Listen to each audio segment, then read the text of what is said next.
अभी कैलकाटा से हमारे साथ एक सर आए जिनको स्टेज 4 कैंसर था और 1-1.5 साल से वो रोज पेन किलर ले रहे थे भयंकर लेवल पे। मतलब ऐसा कोई दिन नहीं गया था 6 महीने 8 महीने में जब उन्होंने पेन किलर नहीं ली।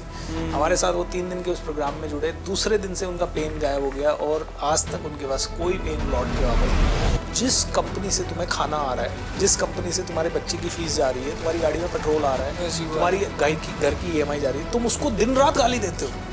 तुम उसमें जाना ही नहीं चाहते मंडे मॉर्निंग को, तुम उसमें काम चोरी करते हो। मैंने कहा मैं प्रैक्टिकल सॉल्यूशन के लिए आया हूँ कि भाई मेरे पास पैसा नहीं है, कुछ नहीं है और आप कह रहे हो डोनेट। सर कहाँ से डोनेट करूँ, EMI 8 बाउंस हो रही है। बोलते हैं डोनेट करोगे, डोनेट नहीं कर रहा ना इसलिए बाउंस हो रही है। तो उन्होंने कहा भाई इस सिचुएशन में भी लाख रुपया घर में आ रहा होगा, हाँ तेरी EMI भले 4 लाख की रहने दे लेकिन लाख आ रहा है, मान के चल 99,000 आ रहा है।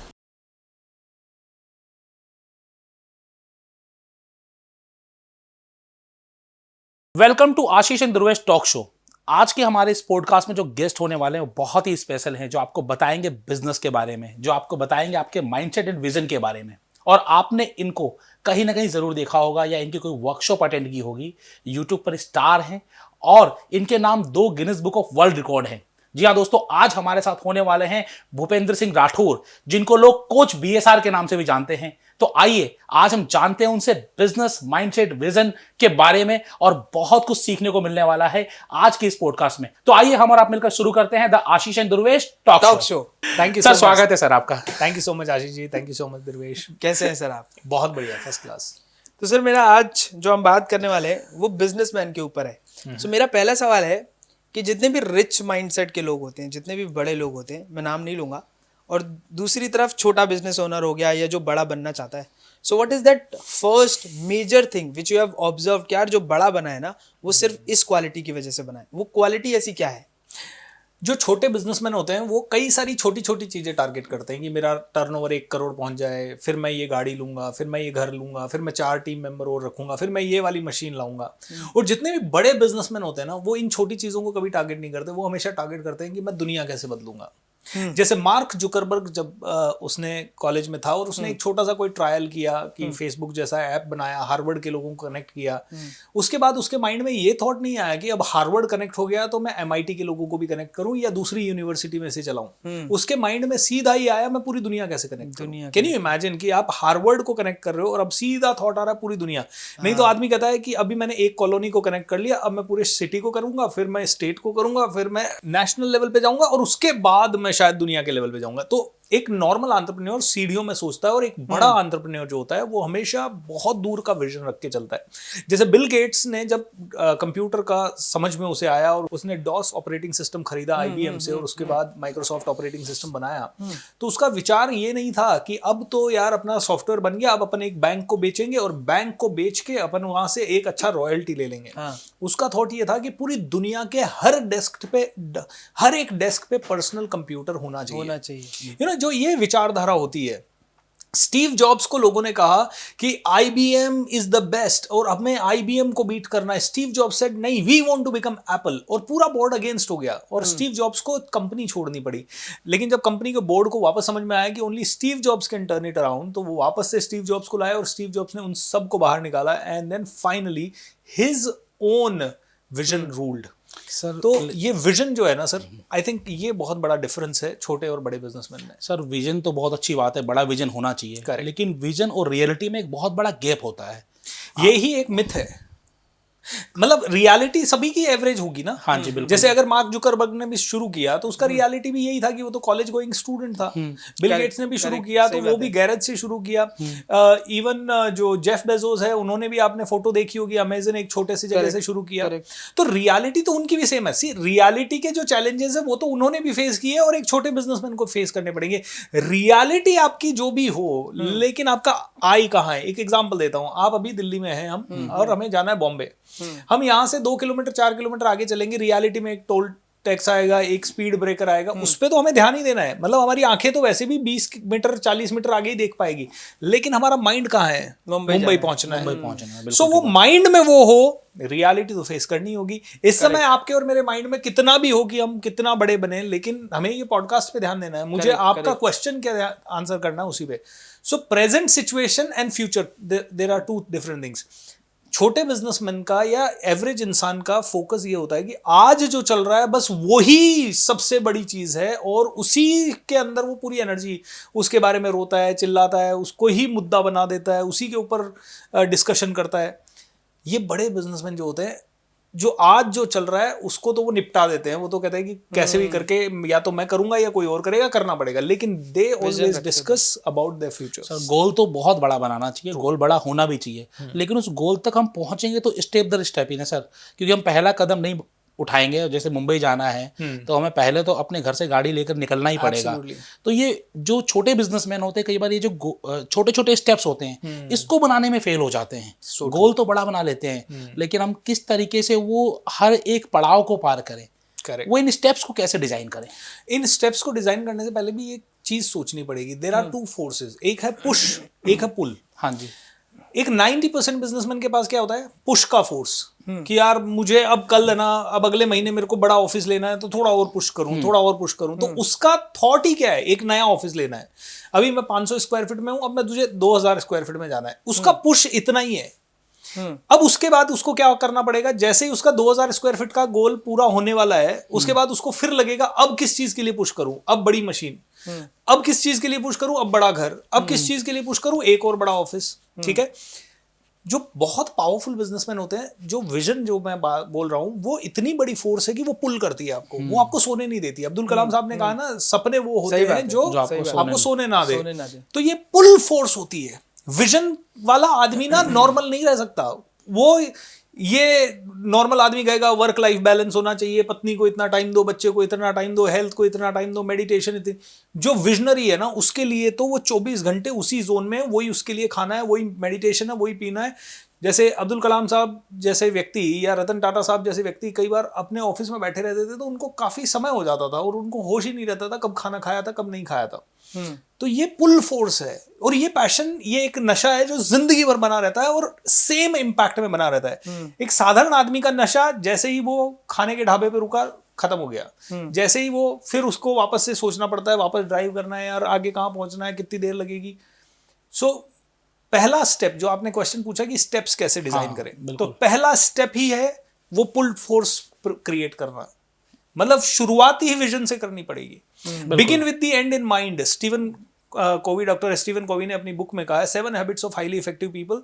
उसका पहला ही हैबिट क्या है? Okay, begin with the end in mind. End क्या होना चाहिए, पहले वहां से शुरू करो।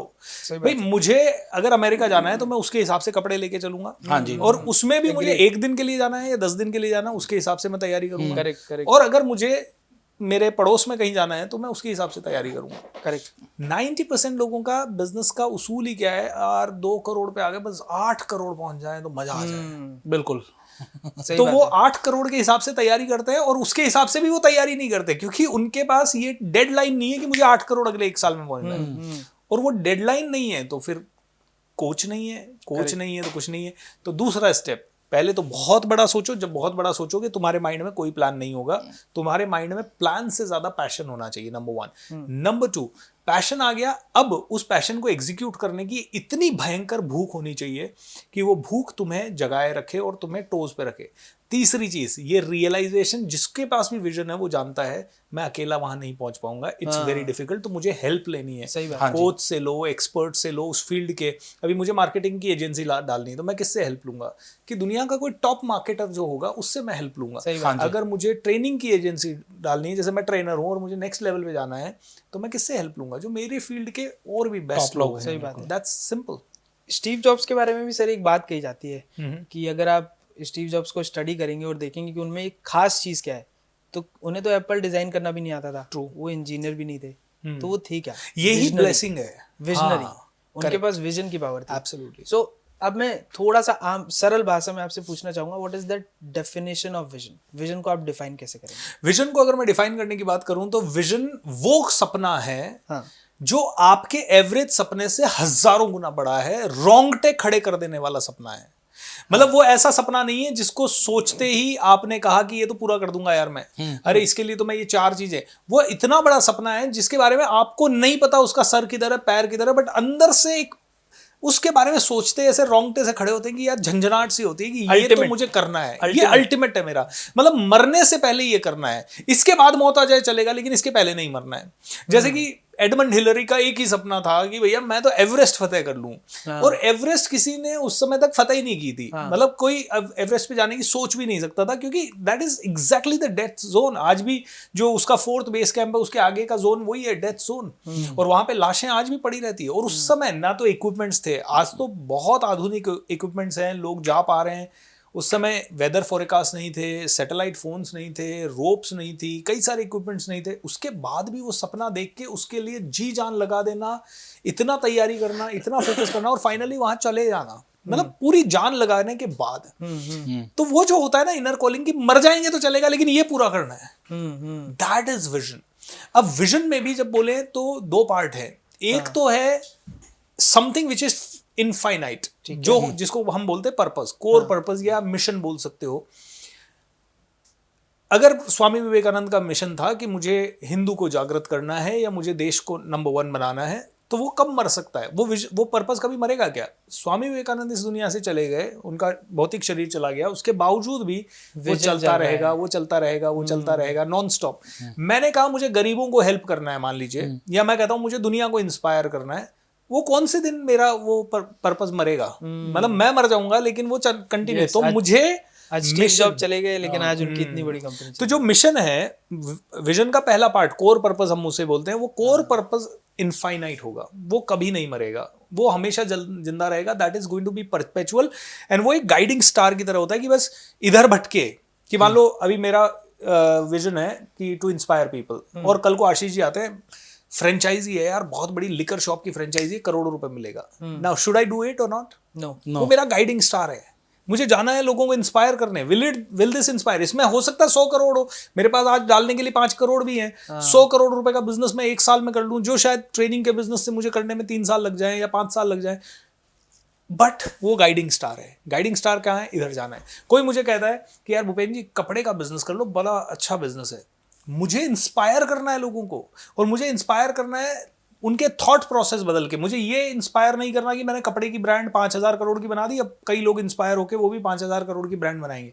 नहीं, मुझे किसी को कपड़े की ब्रांड बनानी है, किसी को अपना बिजनेस करना है, तो ये मेरा पर्पस है, और ये मेरी जिंदगी के साथ चलेगा और उसके बाद भी चलेगा। दूसरा पार्ट हो गया, इसी में एक बहुत बड़ा गोल, ऐसा गोल जो आज अगर सोचे तो हर एंगल से अनरियलिस्टिक लगे, लेकिन अंदर से एक आवाज भी आ रही हो, ये मैं कर तो सकता हूं यार, ये हो तो सकता है, ये पॉसिबल तो है, ये इसके लिए ना बस ढूंढना पड़ेगा, और उसके लिए वो सनक हो ढूंढने की। तो ये 2 पार्ट मिलके ना एक विजन डिफाइन होता है। एक छोटा सा डिफरेंस, विजन और गोल में फिर क्या डिफरेंस है? यही है, गोल है जो टाइम बाउंड है, गोल है नंबर 1 टाइम बाउंड है, गोल में नंबर 2 स्पेसिफिक है, गोल में आपके पास स्टेप्स है, गोल में आपको लग रहा है कि हाँ मैं ऐसे पहुंच जाऊंगा। गोल है आपकी हैसियत से थोड़ा बड़ा, राइट? फॉर एग्जाम्पल मैं 3 साल के अंदर मर्सिडीज ले सकता हूं, तो मैंने गोल बना लिया, मैं रोल्स रॉयस लूंगा। अच्छा, ये हो गया गोल। और जिस दिन गोल खत्म हुआ उसके बाद एक चीज कंप्लीट हो गई, फिनिश हो गई। विजन एक ऐसी चीज है, विजन में भी होता है, विजन में जो विजन लेवल का गोल होता है वो भी गोल ही होता है, लेकिन वो होता है बी हैग, बिग हैरी ओडेशियस गोल, मतलब रोंगटे खड़े कर देने वाला गोल। एक ऐसा गोल जो किसी भी एंगल से दुनिया में किसी को भी आप बोलो तो दुनिया कहे यार ये तो इम्पॉसिबल है, ये कैसे कर देगा। दुनिया हंसनी चाहिए आपके ऊपर, और आपको भी हंसी आनी चाहिए, यार ये होगा कैसे, मैंने बोल तो दिया, मैंने सोच तो लिया, होगा कैसे। लेकिन अंदर से ना एक वो पॉजिटिवली, वो गट फीलिंग के बेस पे होता है। गोल माइंड के बेस पे होता है कि मैं ये करूंगा तो यहां पहुंच जाऊंगा।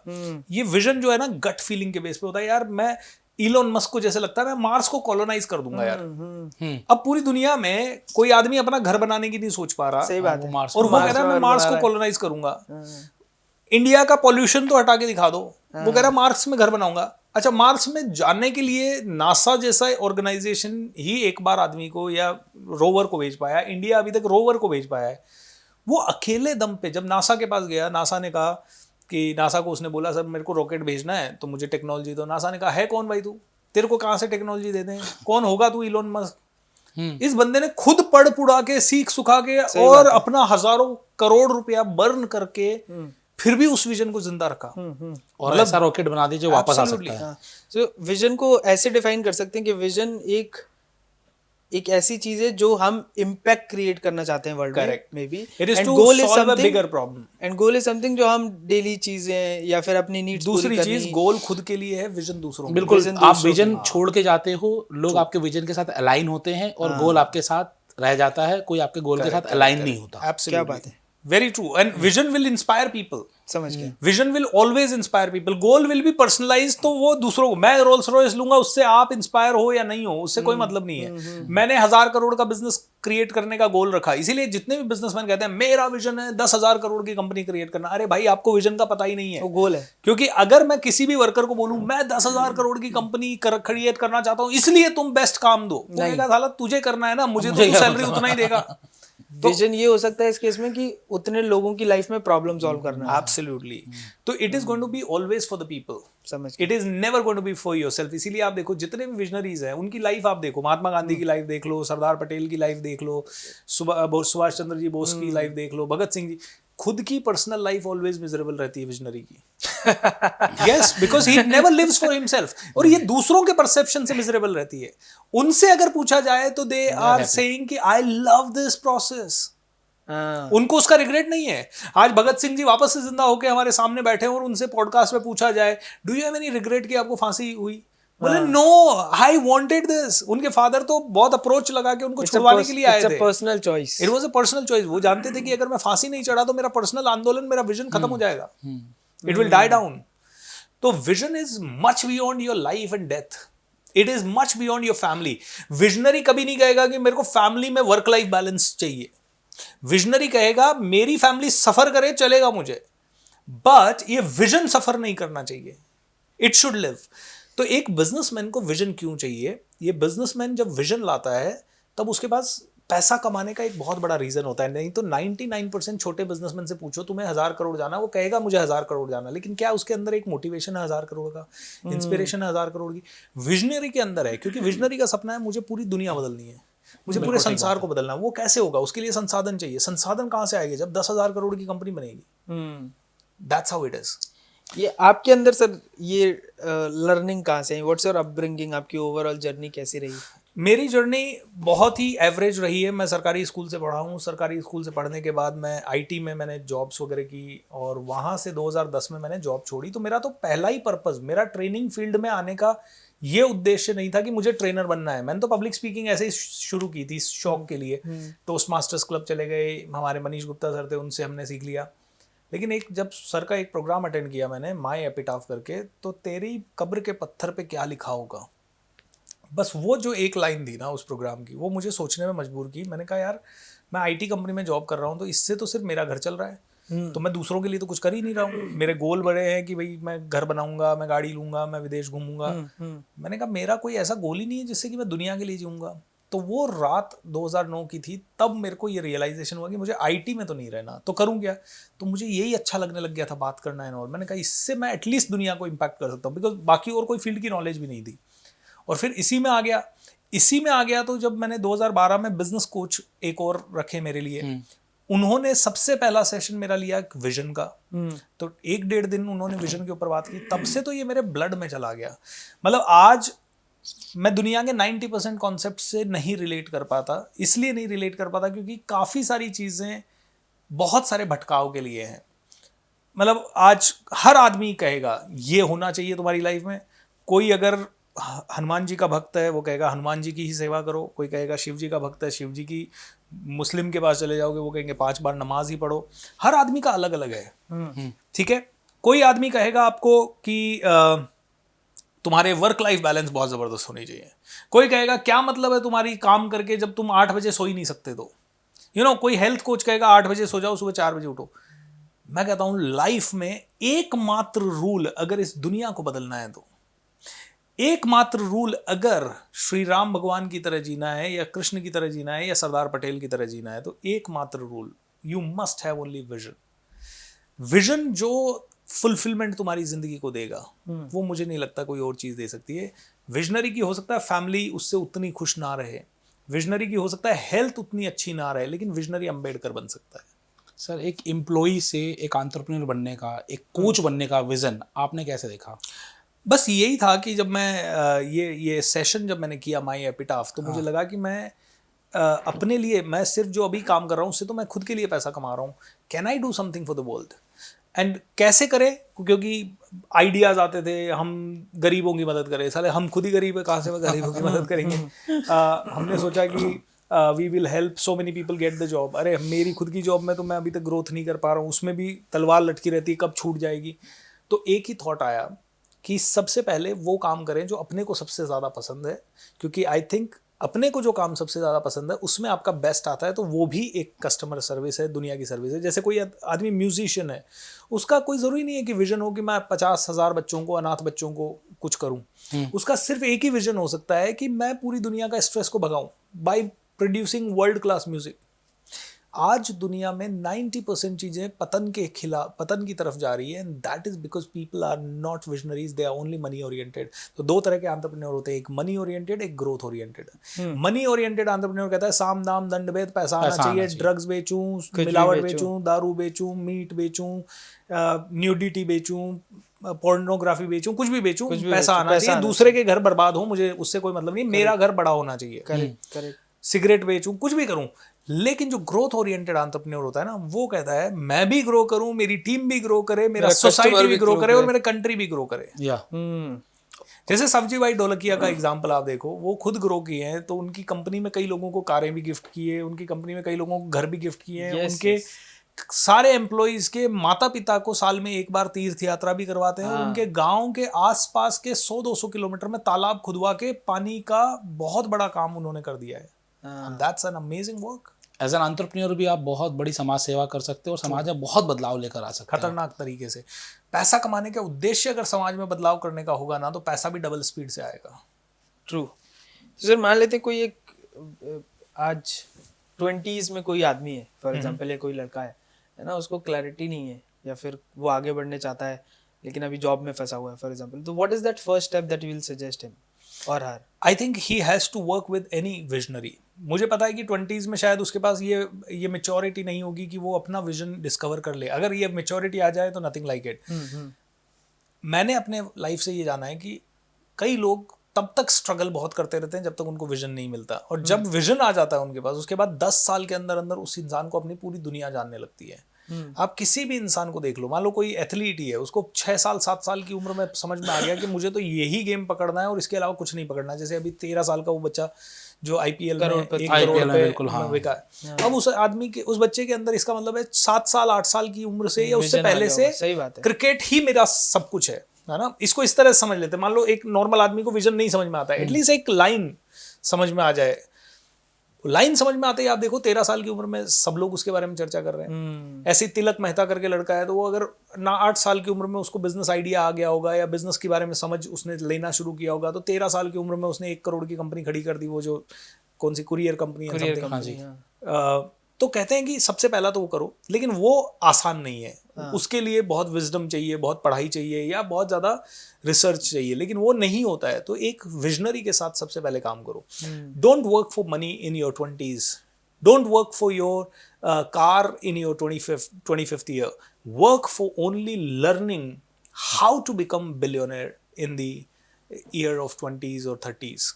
अगर हम बात करें इसी उम्र के बच्चों की, 20 से 30 साल के उम्र के बच्चों की, अपने विजन को अलाइन कैसे करें, किस तरीके से पहचानें कि मुझे जाना कहाँ पर है? वही मैंने कहा, जैसे ही आप विजनरी के साथ कार्य करोगे ना, संगत का असर, जैसे मैं आपको एक एग्जांपल हमारे ट्रेनिंग में, बहुत बड़ा रोल प्ले करता है उसमें। मैं कहता हूँ एक छोटा बच्चा है, ठीक है, उसको आप एक इंसान के साथ रख दो जो 9 to 5 करता है, ठीक है, जिसका माइंडसेट है कि भैया देखो, जूते तूने ले लिए, महंगे ले लिए, तूने शर्ट ले लिया, महंगा ले लिया, है ना। मतलब एक 9 to 5 एक जनरल मिडिल क्लास फैमिली का क्या है, लाइट क्यों जल रही है, ये बिल आ रहा है ना बिजली का, तेरे बाप के पास अरबों थोड़ी है ना, ये वाली चीज है। उसी बच्चे को रतन टाटा साहब जैसे विजनरी के साथ बचपन से रख दो, सेम बच्चा चेंज हो जाएगा। या एक ही परिवार के 2 बच्चों को एक इधर रख दो, एक इधर रख दो, by the time this kid will grow to 20s, he will be talking about how can I really run the whole world. True, very true, सही बात है। तो आशीष जी, विजन धीरे धीरे तब बड़ा होता है जब हमारी संगत बड़ी होती है, अदरवाइज नहीं होती। जैसे मैं एक और उदाहरण देता हूँ, गरीब आदमी को स्ट्रगल क्यों करना पड़ता है। जितना स्ट्रगल मुझे करना पड़ा मेरे बच्चे को नहीं करना पड़ेगा, जितना मेरे पापा को करना पड़ा उतना मुझे नहीं करना पड़ा। रीजन क्या है, मेरे पापा जब पैदा हुए उन्होंने देखा कि गांव में सिर्फ बैलगाड़ी है भाई। हाँ, तो उनका भी शुरू का सपना ये है कि अपने पास भी बैलगाड़ी हो, घर जोत लें। फिर किसी ने गांव में एक जने ने ट्रैक्टर ले लिया, तो सपना ये नहीं था कि मर्सिडीज ले, ट्रैक्टर ले ले, अपना खेत मशीन से जुट जाए। यस। जब मैं सिटी में आया तो मैंने देखा पैदा होते ही पापा के पास साइकिल है और पड़ोसी स्कूटर चला रहा है, तो मेरा थॉट क्या हुआ, स्कूटर आ जाए। राइट, अब मेरा बेटा जब पैदा हुआ है उसने पैदा होते ही घर के बाहर मर्सिडीज देखी है, तो उसका थॉट क्या है, हेलीकॉप्टर आ जाए। He will not get stuck in the basics. उसके लिए बेसिक तो है ही, मैं उसके आगे का सोचूंगा। तो जैसे ही एक इंसान विजनरी की संगत में जाता है तो उसके वो सारे वो जो देखने लगता है उसी के हिसाब से वो सोचने लगता है। इसमें सर एक कहावत है, लोग कहते हैं कि मेरे परदादा फॉर एग्जांपल अगर वो साइकिल से चलते थे तो पापा बाइक से चलते थे, और अगर मैं गाड़ी से चल रहा हूँ तो मेरी आगे वाली जनरेशन हो सकता है बाइक से चले और उससे आगे वाली जनरेशन हो सकता है साइकिल से चले। And this is the truth. क्या आप फैमिली बिजनेसेस देखेंगे ना तो ये रियलिटी बन जाती है। ये इसलिए रियलिटी बन जाती है क्योंकि हमें पेरेंटिंग नहीं आती है। हाँ, हमें ये पता ही नहीं है। और मैं भी कहूँगा, मैं भी आज आपके सामने यहाँ बात कर रहा हूँ, मुझे नहीं पता 20 साल बाद मेरा बेटा कैसा बनेगा। हम तो बेस्ट दे सकते हैं। सही बात। हम तो ये दे सकते हैं कि भाई मेरा बेटा घर में बैठा है और वो टीवी देखेगा, तो उसकी जगह मैं बुक लेके बैठ जाऊं और उसको किंडल ला के दे दूं, तो मैं भी पढ़ रहा हूं वो भी पढ़ रहा है। ये मैं कर सकता हूं। मैं उसे ये सिखा सकता हूं कि देख बेटा, मैं स्टेज पे जाना शुरू किया, इससे ये डेवलपमेंट होता है, तू भी स्टेज पे जाना शुरू कर। ये कुछ चीजें मैं उसके वैल्यू सिस्टम में डाल सकता हूं। But what I can not put in his value system is probably what environment he will get outside of my house. Correct. तो पहले 7 से 10 साल अगर मैंने उसे अच्छा एनवायरनमेंट दे दिया, क्योंकि उस समय तक बच्चा अपने माता पिता के इन्फ्लुएंस में होता है, लेकिन पहले वो 10 साल में माता पिता क्या करते हैं, जितने भी लोग कार से चले, जो आपने कहावत बताई कि अगर मैं कार से चलूंगा तो मेरा बेटा स्कूटर से चलेगा, वो रीजन ये है कि जितने भी लोग कार से, यार बेटा तू टेंशन मत ले, तेरा बाप खड़ा है, तू कुछ भी करके आ, अच्छी नहीं की, ये पकड़ तेरे को 3000 रुपए पॉकेट मनी, और आई तेरे को क्या चाहिए बेटा, रोने से पहले उसको सब कुछ दे दिया जाएगा। आज छोड़िए 6 महीने का बच्चा, आप किसी रेस्टोरेंट में चले जाइए, माँ और बाप उसके साथ दोस्तों के साथ, और वो बच्चा मोबाइल देख के स्क्रीन में लगा हुआ है। तो वो पेरेंटिंग कहाँ हो गई भाई? आप इस डर से कि बच्चा रोएगा आप उसको टच नहीं कर सकते, ना किसी और को करने दे रहे हो, ना डांटने दे रहे हो, डर ही खत्म हो गया। तो कहीं ना कहीं मैं इतना जानता हूँ कि ऐसा नहीं है। बच्चे को कौन सी एजुकेशन दी जा रही है, पेरेंटिंग का इसमें ज्यादा मतलब फर्क पड़ता है। एब्सोल्युटली, पेरेंटिंग और टीचर्स का विजन बेसिकली देखना बहुत जरूरी है, लेकिन उस विजन के साथ अलाइन होना, उस विजन के लिए काम करना और उस विजन के लिए लगे रहना, अलाइन होना और दुनिया को अलाइन करना, और दुनिया को अलाइन शेयर्ड करना। विजन इज ओनली, एक्चुअली ये वर्ड विजन ही नहीं होना चाहिए, ये होना चाहिए शेयर्ड विजन। शेयर्ड विजन, या अगर मेरे विजन को दूसरों ने बाय नहीं किया तो मैं कभी उस तक पहुंच नहीं सकता। आज जैसे आप पेरेंटिंग की बात कर रहे थे, आज हम लोग जो इतनी मेहनत कर रहे हैं, चीजें कर रहे हैं, क्योंकि हमें छोटी छोटी चीजों के लिए कई बार हम मांगते ही नहीं थे, और कई बार मांगने के बाद हमें थप्पड़ मिलता था, चीज नहीं मिलती थी। एब्सोल्युटली। और हमें आज क्या फैंसी हो गए सारे कॉन्सेप्ट्स कि पेरेंटिंग का मतलब आप बच्चे को बहुत टाइम दो। मुझे नहीं पता कि मेरे पापा ने मेरे को बहुत टाइम दिया हो, लेकिन मुझे इतना पता है कि मेरे पापा ने जो किया वो मैं बिल्कुल कर रहा हूँ। मेरे पापा ने अगर ईमानदारी दिखाई तो मेरे भी अंदर आएगा कि यार नहीं, ईमानदारी की वैल्यू, और कभी भी अगर ईमानदारी से थोड़ी भी कॉम्प्रोमाइज होगी तो अंदर से खुद ही हर्ट करेगा। तो it's not about how much time you are spending, it's about how much are you doing yourself. And आपने जो किया और उसको देख देख के बच्चे किस लेवल पे बड़े हो जाएंगे पता नहीं पड़ेगा। सर अगर हम बात करें बिजनेसमैन की, विजन सब बड़े लेके चलते हैं, सब काम भी करते हैं उनके लिए, लेकिन उसके बाद भी क्या होता है कि एक पॉइंट पर आकर स्टक हो जाते हैं। मतलब एक ग्रोथ, कहीं ना कहीं ग्रोथ पैरामीटर होता है कि वो रुक गए कहीं। तो ऐसे लोगों को आप किस तरीके से हेल्प करते हैं? ऐसे लोगों को मैं एक ही चीज कहता हूँ, भाई अगर तुम स्टक नहीं होते और स्मूथली सब कुछ कर लेते तो तुम्हारी कहानी भी दमदार नहीं बनती और तुम्हारे ऊपर कोई मूवी भी नहीं बना रहा होता। आज जितने भी लोग स्टक हुए, जैसे मैरी कॉम थी, मैरी कॉम ने बॉक्सिंग सीखा, बॉक्सिंग खेलना शुरू किया। फादर को पसंद नहीं था कि लड़की होके छोटे कपड़े पहन के, निक्कर पहन के जाए बॉक्सिंग खेले लड़कों के साथ, लेकिन मैरी कॉम ने वो किया। एक दिन वो आती है और फादर उसके ग्लव्स उठा के, मूवी में दिखाया कि ग्लव्स उठा के चूल्हे में फेंक देते हैं कि या तो ग्लव्स चूज कर या फादर को चूज कर, दोनों में से एक चूज कर। बोलते ग्लव्स, चूल्हे में से ग्लव निकाल लेते, बोले ग्लव्स चूज करूंगी। अब ये जो आग है ना, ये आग आदमी को आदमी बनाती है। तो जहां अटक गए वहां ये आग काम आएगी ये आग पैदा करो ना। आप रोना क्यों जा रहे हो, मैं तो अटक गया साहब, कौन नहीं अटका, मेरे पास तो पैसे नहीं है साहब। कौन सा बिजनेसमैन ऐसे है जिसके पास हर वक्त पैसे थे? कोई बिजनेसमैन नहीं है, ना अंबानीज थे ना टाटाज थे, अभी भी नहीं है। और अटक गए तो बहुत बढ़िया बात है। अब तो तुम्हारा दिमाग चलेगा। तुम जब सब कुछ चल रहा है तब तो तुमने दिमाग ही नहीं चलाया। जब तुमने बिजनेस डाला और डालते ही वो 4 करोड़ पे पहुंच गया, तब तो तुम पार्टीज में बिजी हो गए, बड़ा ऑफिस बनाने में बिजी हो गए, मस्ती में बिजी हो गए। अरे देखो मैंने ये लाइट लगाई, झूमर लगाया, ये किया, ये गाड़ी ली, यहाँ घूम के आया। हाँ बिल्कुल। और जब तुम्हारा अटका तभी तो तुमने उसका सोल्यूशन देखा यार। तब मैंने बिजनेस कोच ढूंढा, इंटरनेट पे सोल्यूशन ढूंढा, कोई किताब में सोल्यूशन ढूंढा, कोई डिस्कशन किए, कोई प्लान किया। सो मैं तो कहता हूँ अटकना इज अ ब्लेसिंग। मेरे जीवन की आज तक की सारी ब्लेसिंग्स वो है जहां मैं बहुत ज़्यादा अटका। जैसे मेरा 17-18 फाइनेंशियली मैं बहुत डाउन चला गया, 13-14 मेरी टीम छोड़ के चली गई, मुझे अपने खुद की कंपनी छोड़नी पड़ी। बट वो जो उस समय तो बहुत पेनफुल लग रहा था, उस समय तो मैं भी रो रहा था कि यार ये इतना बुरा कैसे हो गया अपने साथ। बड़ा भी होता लेकिन है, आज ऐसे लगता है कि अगर वो नहीं होता तो मैं शायद स्पिरिचुअलिटी को नहीं पकड़ता, वो नहीं होता तो मैं मेडिटेशंस नहीं करता, वो नहीं होता तो मैं इतनी किताबें नहीं पढ़ता, वो नहीं होता तो मैं इतने सारे अलग अलग एक्सपीरियंसेस नहीं होते, कस्टमर के पेन को नहीं समझ पाता। I think it's a blessing. अटकना इज अ ब्लेसिंग। अटकने को बुरा मानना इज अ प्रॉब्लम। या ये बहुत सही बात कही आपने। तो कोई आप ऐसी कोई स्टोरी शेयर करना चाहेंगे एज ए बिजनेस कोच या एज ए कोच, आपने किसी की हेल्प की हो ट्रू, और आपने उसको एक स्टक पोजीशन से लेकर एक एक्सपोनेंशियल पोजीशन पर लेके गए हो? एब्सोल्युटली। ऐसे एक बिजनेसमैन का मुझे याद आता है, उनका एक ही थॉट हो गया था कि यार मैंने 8-9 साल से बिजनेस किया और 8-9 साल से बिजनेस करके अभी मैं 1.5 करोड़ रुपए के टर्नओवर पे आ गया। जबकि वो साइकिल पे चलते थे और उनके पास खाने को भी कई बार कुछ नहीं होता था। 4-4, 5-5 किलोमीटर पैदल चल के वड़ा पाव खा के दिन निकालना और फैक्ट्रियों में काम करना, और फिर बिजनेस करके 8-9 साल के बाद 1.5 करोड़ पे आ गए। जब 1.5 करोड़ पे वो आए, उनका थॉट हो गया अब तो बस बेचना है, गाँव जाना है। और जब वो मुझसे मिले तो मैंने उनको कहा भैया हैव अ ग्रैंड विजन, बड़ा करो यार, कुछ बहुत अच्छा करो। एंड वो नहीं सर, गांव जाना है, गांव जाना है, गांव जाना है। और उसके बाद जब उनका थोड़ा सा 6 महीने के बाद थॉट प्रोसेस चेंज हुआ, आज वो इंसान इतना अच्छा कर चुका है। आज वो करीब 100-150 करोड़ की प्रॉपर्टी का मालिक है, 50 करोड़ रुपए का बिजनेस टर्नओवर है एनुअली। आज he is helping his villagers also, और अपनी पूरी टीम में भी जहां उनके पास 20-30-40 वर्कर्स थे, आज की डेट में 200-250 वर्कर्स हैं। He is able to add value.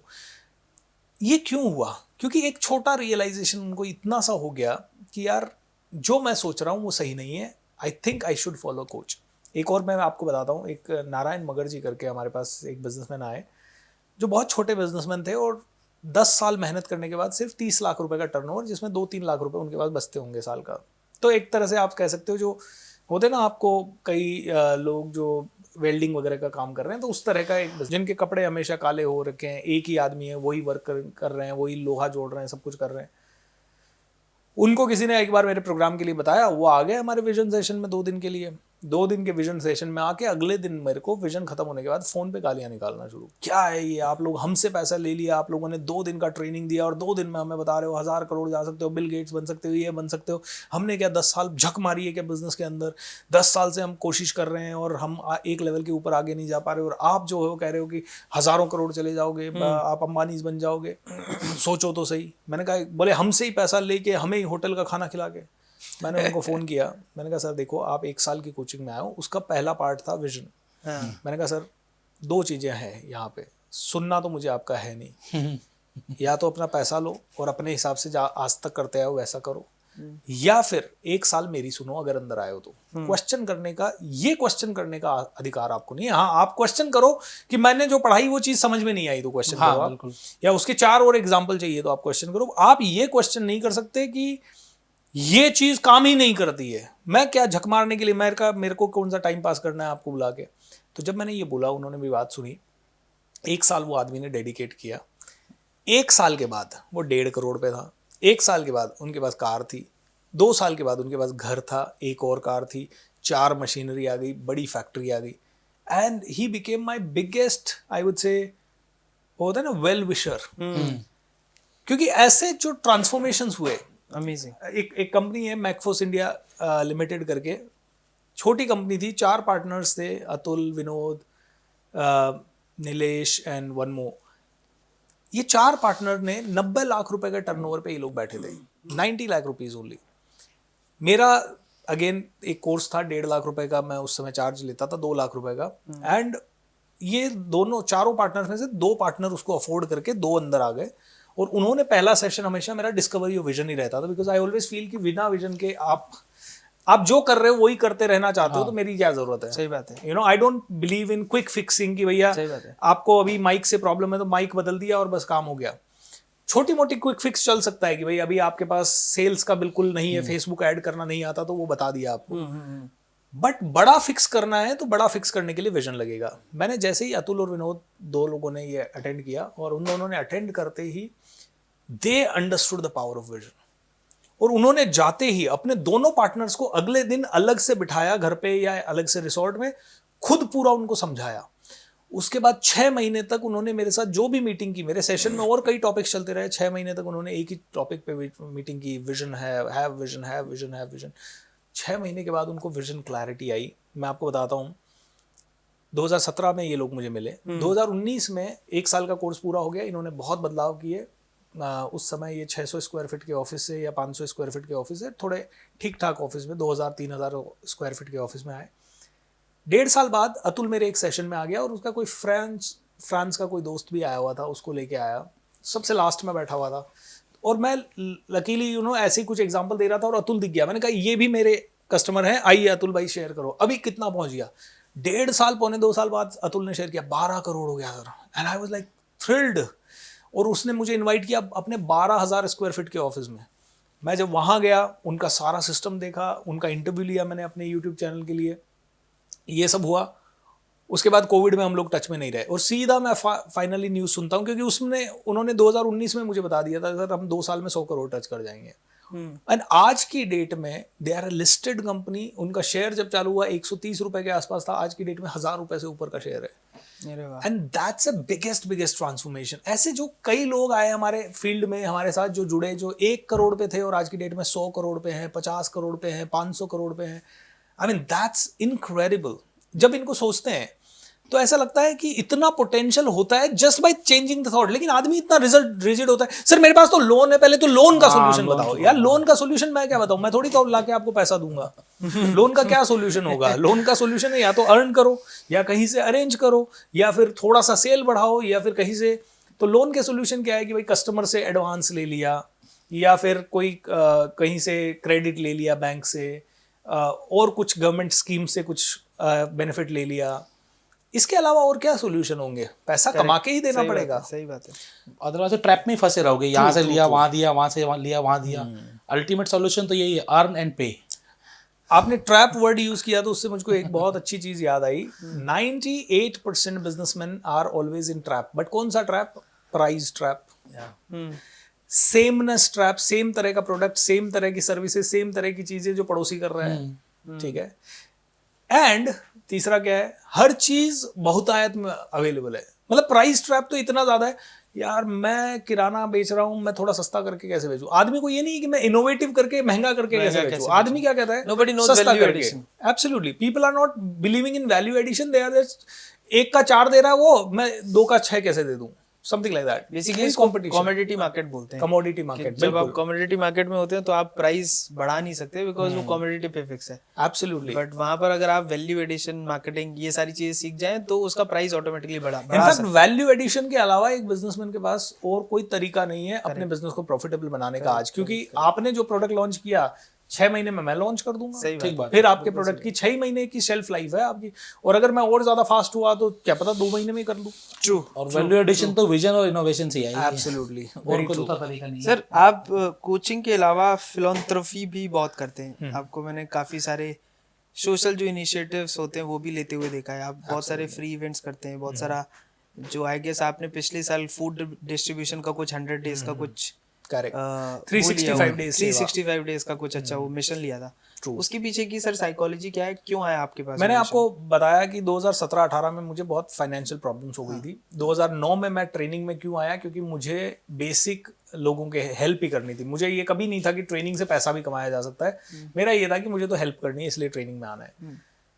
2012-13 में सिचुएशन वहाँ पे भी खराब हुई, तब मैं बिजनेस कोच बना और कॉर्पोरेट ट्रेनर बना, तो पूरा फोकस सिर्फ पैसा कमाने पे लगा हुआ था। 2017-18 में चैलेंज हुआ तो मैं अपने स्पिरिचुअल कोच के पास गया और उन्होंने मुझे कहा, पहला सवाल उन्होंने पूछा, ट्रेनिंग में आया क्यों था, what was your initial thought. मैंने कहा मेरा इनिशियल थॉट था कि मैं कम पैसे में या बिना पैसे के ज़्यादा से ज़्यादा लोगों को बताऊंगा, क्योंकि मेरी पर्सनैलिटी जो इंट्रोवर्ट था, नेगेटिव था, सुसाइड करने की सोचता था, डिप्रेशन में रहता था, हंसता नहीं था, वो एकदम लोगों के साथ बात करने लगा, स्टेज पे जाने लगा, दहाड़ने लगा, कॉन्फिडेंट हो गया और कॉम्प्लीमेंट्स मिलने लगे। मैंने कहा इतना बड़ा बदलाव मेरे में अंदर हुआ है, मैं ये बदलाव दूसरों में ला के रहूँगा। अब दूसरों के अंदर लाना है बदलाव, ये इनिशियल थॉट था। तो मेरे टीचर ने दूसरा सवाल किया क्या भाई तूने। मैंने कहा यार इतना तो नहीं कर रहा। तो बोले भूपेंद्र, एक प्रोग्राम तेरी जिंदगी का जो तुझे सबसे अच्छा लगता है वो फ्री ऑफ कॉस्ट या कम पैसे में कर दे, because when you support the world selflessly the whole universe supports you endlessly. ये मेरे जीवन की मंत्र बन गया, मैंने इस लाइन को ट्रेडमार्क तक करा लिया। नित्य शांति जो मेरे टीचर रहे, उन्होंने इतने सारे लाइनें बोली होगी उस 1 घंटे में कि उन्हें भी याद नहीं कि उन्होंने क्या बोला, बट मेरे लिए ये मंत्र बन गया, when you support the world selflessly the whole universe supports you endlessly. I loved this line and I started working on that. तो मैंने अपने कई सारे इवेंट्स, क्योंकि सबसे पहली चैरिटी तो मुझे ये लगता है कि लोगों को लगता है charity is all about giving clothes and giving shoes and giving education के लिए बुक्स या स्पॉन्सरिंग समथिंग। मुझे लगता है सबसे बड़ी चैरिटी तो है चेंजिंग द आइडियाज और माइंडसेट कंप्लीटली। ओरेटर, मैंने एक कहा अच्छा ओरेटर जो है हाँ, वो नेक्स्ट 3-4 जनरेशन बदल सकता है, बिकॉज ओरेटर अगर अच्छा है तो उसका माइंडसेट चेंज होता है आदमी का, सो ट्रू। उसका माइंडसेट चेंज होगा तो उसके परिवार का माइंडसेट चेंज होगा। Correct, तो आप correct, जनरेशन चेंज कर सकते हो अगर आप में आपके थॉट्स में पावर है तो। जो 365 दिन की सेवा और ये पहले इनिशियल थॉट्स यही थे कि यार हम किसी को कुछ कपड़े दे दें, कोविड में हम सामान बांट दें, ये सारी चीज़ें हमने की। कोविड में हमने अपने पैसों से भी कुछ किया, फिर पब्लिक से इकट्ठा करके भी पीएम फंड में डोनेट किया। हमारी कम्युनिटी में आज भी किसी को मेरी कमांडो ट्रेनिंग वगैरह में किसी को कोई बहुत बड़ी प्रॉब्लम है, जैसे एक लेडी का बेटी की डेथ हो गई थी तो हमने उनके ऊपर बहुत लोन था, बेटी के इलाज में बहुत हुआ तो वो अरेंज करके दिया। तो इस तरह के मैंने कई पैसे इकट्ठे करके लोगों से, खुद के पैसों से कुछ ना कुछ करने की कोशिश की। बट एक लेवल पे रियलाइजेशन हुआ कि यार ये तो मैं एक लेवल से ज्यादा नहीं कर सकता, बिकॉज मैं टाटा अंबानीज नहीं हूँ कि मैं 1500 करोड़ दे दूं, हजारों करोड़ दे दूं। सही बात। तो मैंने कहा what can I do and which can be even more impactful. तो ये कहावत जो है ना कि एक आदमी को मछली पकड़ना सिखा दो तो आप उसकी जिंदगी भर की भूख मिटा सकते हो। अगर आपने मछली दी तो एक बार की भूख मिटाओगे, मछली पकड़ना सिखा दो तो जिंदगी भर की भूख मिटा दोगे। तो जब ये सीखा तो मैंने कहा यार एक काम करते हैं, magic of thinking rich program में लेके आया, 1 महीने का पूरा फ्री प्रोग्राम, और 28 दिन लोगों को मैंने कहा लेट्स चेंज द फैमिली, और इतना पॉजिटिविटी भर दो कि जैसे मेरे अंदर पॉजिटिविटी आते ही मेरा लाख रुपया करोड़ों में कन्वर्ट हो गया, वैसे ही आई एम श्योर कि लोगों का भी ये होगा। और अगर मैं ये मानता हूँ कि 1 लाख लोगों को अगर मैंने इंस्पायर किया या ट्रेन किया तो उसमें से कम 10 लोग तो ऐसे होंगे जो हजारों कुछ चेंज लेवल पे पहुंच जाएंगे, मतलब बहुत आगे तक ग्रो करेंगे। बस उसी थॉट से बहुत सारे प्रोग्राम फ्री किए। फ्री करते समय शुरू में एक बार इनसिक्योरिटी भी हुई कि यार अपन तो अपना पूरा प्रीमियम कंटेंट फ्री में दे देंगे, फिर अपन कमाएंगे किससे। बट जैसे ही ये थॉट आया वापस से अपने टीचर के पास चले जाओ, टीचर से डिस्कस किया, टीचर ने कहा भाई इतने सब्जेक्ट हैं, क्या तू दूसरा सब्जेक्ट डेवलप नहीं कर सकता, तू इतना कमजोर है तो छोड़ दे ट्रेनिंग। क्योंकि है ना, एक अच्छा कोच आपको बहुत चैलेंज करता है, एक अच्छा कोच आपकी आंखें खोल देता है एक सवाल से। एक अच्छा कोच वो नहीं होता जो आपको 500 घंटे ज्ञान दे, एक अच्छा कोच वो होता है जो एक सवाल पूछे और आपके अंदर का सारा ढक्कन खुल जाए। एग्रीड। आपको सबसे ज्यादा हैप्पीनेस किस में मिलती है? मेरे को सबसे ज़्यादा हैप्पीनेस तब मिलती है जब मैं अपने स्पिरिचुअल प्रोग्राम्स करता हूँ, जब मैं हैप्पीनेस रिट्रीट करता हूँ। मेरा एक प्रोग्राम होता है 3 दिन का हैप्पीनेस रिट्रीट, जहाँ जब लोग आते हैं और उनको मैं 3 दिन हम लोग बहुत मेडिटेशंस करते हैं, कथारसिस करके प्रोसेसेस होती है वो करते हैं, और जब 3 दिन के अंदर मैं सुनता हूँ कि किसी का कैंसर ठीक हो गया। अभी कैलकाटा से हमारे साथ एक सर आए जिनको स्टेज 4 कैंसर था और 1-1.5 साल से वो रोज पेन किलर ले रहे थे भयंकर लेवल पे, और उनका पेन कम ही नहीं हो रहा था। मतलब ऐसा कोई दिन नहीं गया था 6 महीने 8 महीने में जब उन्होंने पेन किलर नहीं ली। हमारे साथ वो 3 दिन के उस प्रोग्राम में जुड़े, दूसरे दिन से उनका पेन गायब हो गया और आज तक उनके पास कोई पेन लौट के वापस नहीं आया।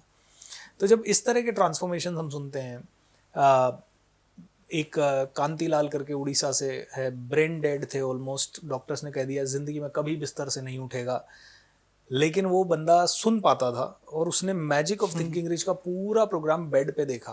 बहुत गरीब घर से, इलाज के लिए 17 लाख रुपए का लोन हो गया उस गरीब आदमी के ऊपर, और वो मैजिक ऑफ थिंकिंग रिच के बाद उठ के खड़ा हो गया, लंगड़ा के चलने लगा, थोड़ा तुतला के बोलने लगा, धीरे धीरे विल पावर से वो ठीक होता होता उसने 30,000 रुपये महीने की नौकरी करना शुरू किया, उसने अपना 12 लाख का लोन क्लियर कर दिया, और आज मतलब हर मेरा प्रोग्राम शायद वो देखता होगा। तो ये जो होती है ना, ये चीज़ जो हैप्पीनेस देती है कि किसी की लाइफ में इस लेवल का ट्रांसफॉर्मेशन। एक व्यक्ति हैं जिनकी 2 साल से नींद की गोलियां ले रही थी और एक प्रोग्राम से उनकी नींद की गोलियां खत्म हो गई। क्या बात। एक व्यक्ति थे जिनके ब्रदर एंड सिस्टर डॉक्टर थे और उन्होंने डिक्लेयर कर दिया था कि अब ये ज़्यादा नहीं बचेगा, क्योंकि 50 किलो वेट कम हो गया था आदमी का, बिल्कुल उठने की हिम्मत नहीं बेड से। लेकिन magic of thinking rich commando training करके वो पूरा ना सिर्फ उठ गए, 100% क्योर, एंड डॉक्टर्स आज तक कह रहे हैं मिरेकल हो गया। तो I think these are the success stories which I enjoy and these are the things which I cherish the most. इसीलिए एक अंदर से मैं कई बार ऐसा करता हूँ कि मेरे बिजनेस का फाइनेंशियल लॉस करके मैं इस तरह की एक्टिविटीज़ में घुस जाता हूँ, और हर बार इन एक्टिविटीज़ में घुसने के बाद में मेरे को वापस हाथ खींचना पड़ता है। कई बार इसलिए खींचना पड़ता है क्योंकि कंपनी बड़ी हो गई है, उसके लिए फाइनेंशियल रिक्वायरमेंट बड़ी हो गई है, तो कैश फ्लो को मैनेज करना ज़रूरी है। Otherwise my real calling is, मैं तो कहता हूँ कि दुखियारे बहुत हैं, और मुझे एक ही चीज़ बिलीव है, अगर इस दुनिया में आपको हाईएस्ट इंटेंसिटी के साथ जीना है तो दुखियों के दुख दूर करो। कहते हैं दुखियों के दुख दूर करोगे तो ही आपको एक तरह से इस जीवन के सार्थकता है। एक आम व्यापारी के पास इतना समय ही नहीं होता है, वो अपने बिजनेस की भाग दौड़ में रात दिन लगा रहता है, कई बार तो वो फैमिली को भी समय नहीं दे पाता है। तो ऐसे में हम ये सब कहाँ सोचे, स्पिरिचुअलिटी के बारे में, सोचो मत, हेल्प करने के बारे में। इसके बारे में विजन होगा तो अपने आप, vision is always about others, number 1। Number 2, आप दिन रात व्यापार करो। जिसको लगता है, जैसे आशीष जी को लगता है कि मुझे तो व्यापार ही सबसे अच्छा लगता है, आई लव व्यापार, मेरे पास टाइम ही नहीं है इसके अलावा कुछ करने का, तो सीधी बात है, मैं कर रहा हूँ ना, आशीष जी आप कमाओ और मुझे दो। ओके, सही बात है। सीधी सी बात है।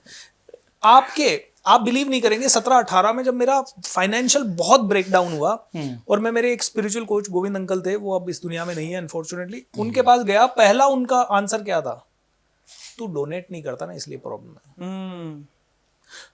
मैंने कहा मैं प्रैक्टिकल सॉल्यूशन के लिए आया हूं कि भाई मेरे पास पैसा नहीं है, कुछ नहीं है, और आप कह रहे हो डोनेट। सर कहां से डोनेट करूं, EMI 8 बाउंस हो रही है। तो बोलते हैं डोनेट करोगे, डोनेट नहीं कर रहा ना इसलिए बाउंस हो रही है।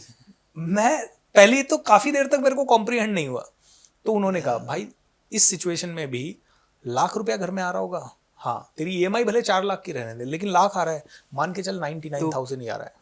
हाँ, 2%, 1% हमेशा 1%, बोले 1% से शुरू हमारे करो। शास्त्रों में भी है कि आपको अपनी कमाई का एक हिस्सा, बिल्कुल हाँ, शास्त्र तो कहते हैं 10 मन, ये रिस्पॉन्सिबिलिटी होनी चाहिए एक तरीके से कि हाँ कुछ परसेंटेज आपको करना ही करना है, क्योंकि आज आप और मैं कहेंगे हम बोल रहे हैं इसलिए पॉडकास्ट हिट हो रहा है। नो, आप और मेरे बोलने के अलावा यूट्यूब इन्वॉल्व है, माइक इन्वॉल्व है, cameras, lighting, production team, studio, पानी, ऑक्सीजन, हजारों चीजें इन्वॉल्व होके ये पहुंच रहा है, और फिर ऑडियंस और उनके रिएक्शंस, और वो लाइक हिट कर रहे हैं या नहीं कर रहे हैं।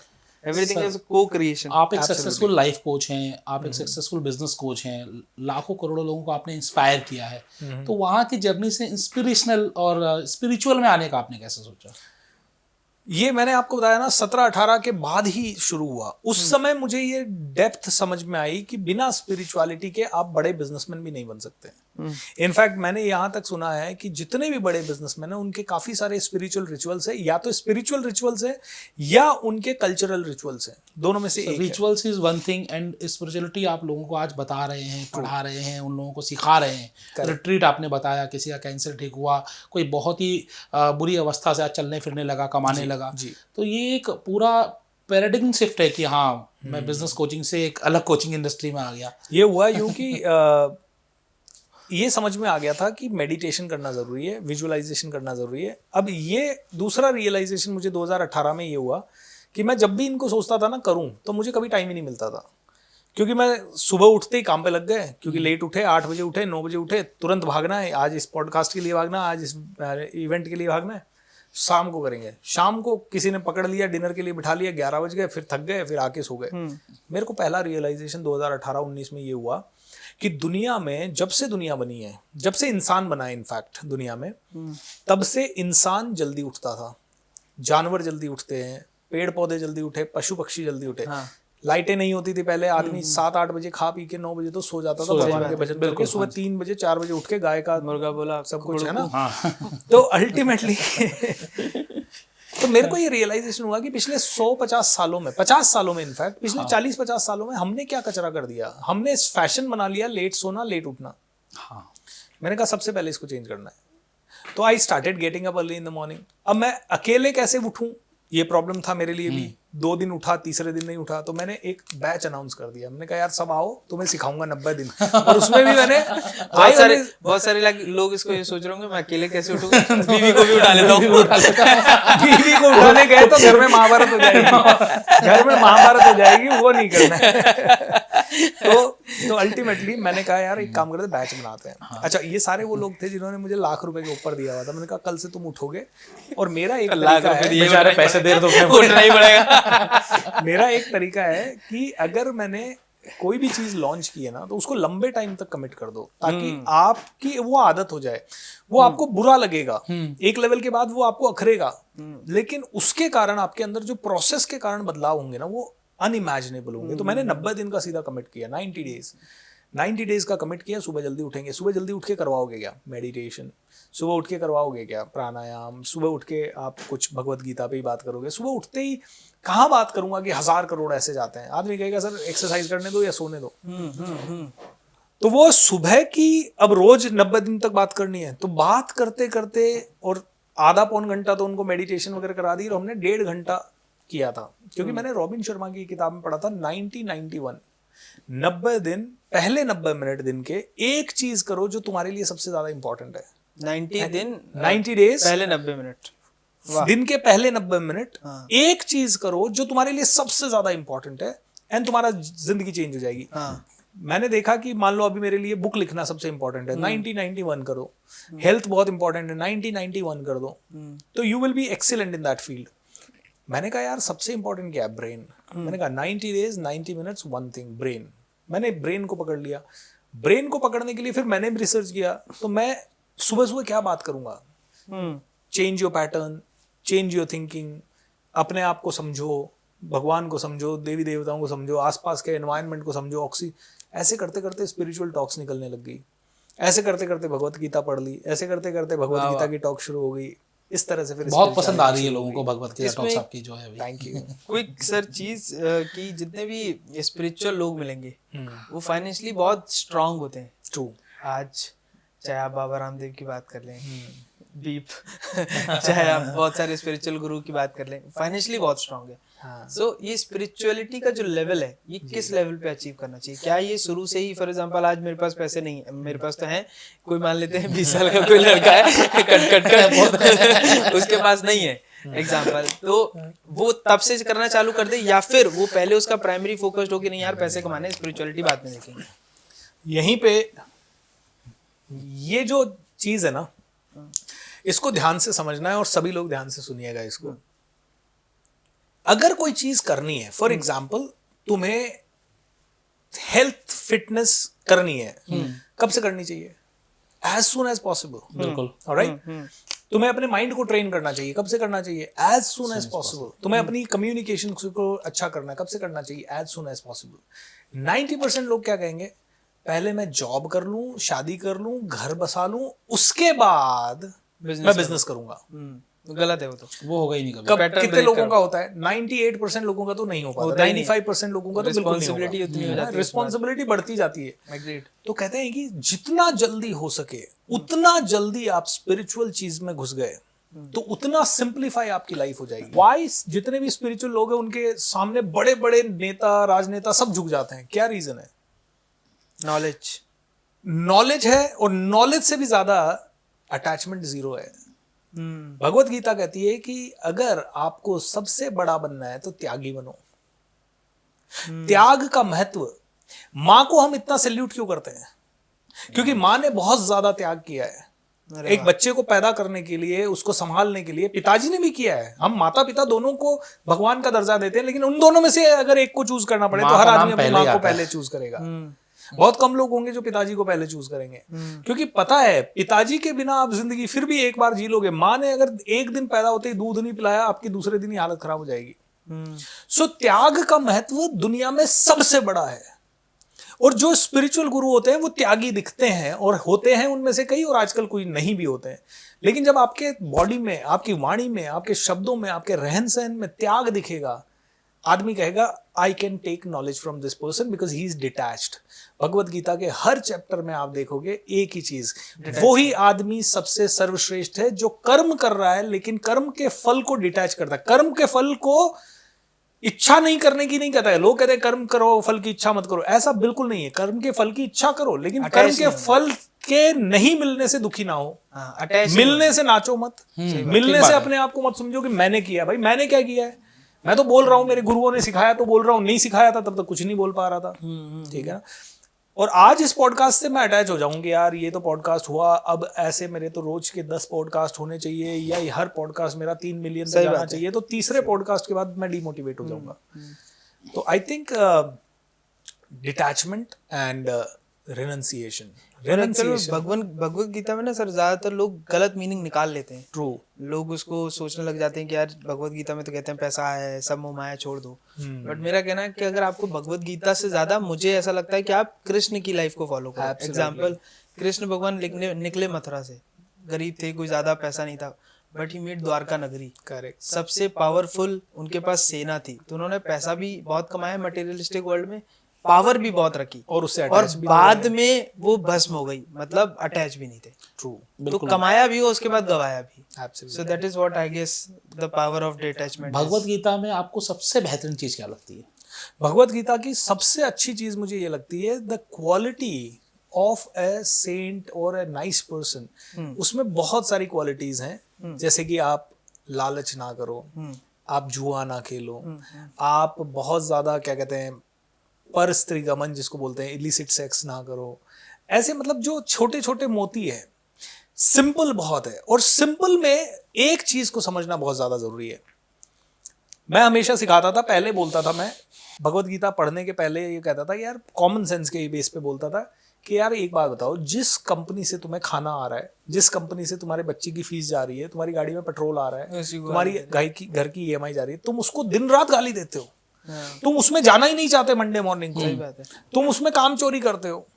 ठीक है, अब उससे क्या होगा? और भगवत गीता एक ही चीज कहती है, अर्जुन इस समय तेरा धर्म और तेरा कर्म एक ही है, युद्ध करना। बिल्कुल। इस समय तू नहीं सोच सकता कि ये तो द्रोणाचार्य साहब, इन्होंने शिक्षा दी है, वो तेरे अगेंस्ट खड़े हैं इस समय। इस समय तू नहीं सोचेगा कि मैं भारत की टीम से खेल रहा हूं, लेकिन श्रीलंका की टीम से मेरा भाई खेल रहा है, तो मैं यार उसको सामने कैसे उसकी बॉल पे छक्का मार दूं। नहीं, वो तेरा धर्म नहीं है। तेरा धर्म है तेरा धर्म। उसमें तू ये नहीं कहेगा कि ये सही है गलत। भगवान श्री कृष्ण के विरुद्ध बोला, उन्हीं का बुआ का बेटा शिशुपाल उसका वध कर दिया। बोले गलत के खिलाफ आपको उठना पड़ेगा। सही बात। और गलत, सबसे गलत आज की डेट में आप और मैं क्या गलत करेंगे? सबसे गलत यही है, हमारे काम से चोरी करना।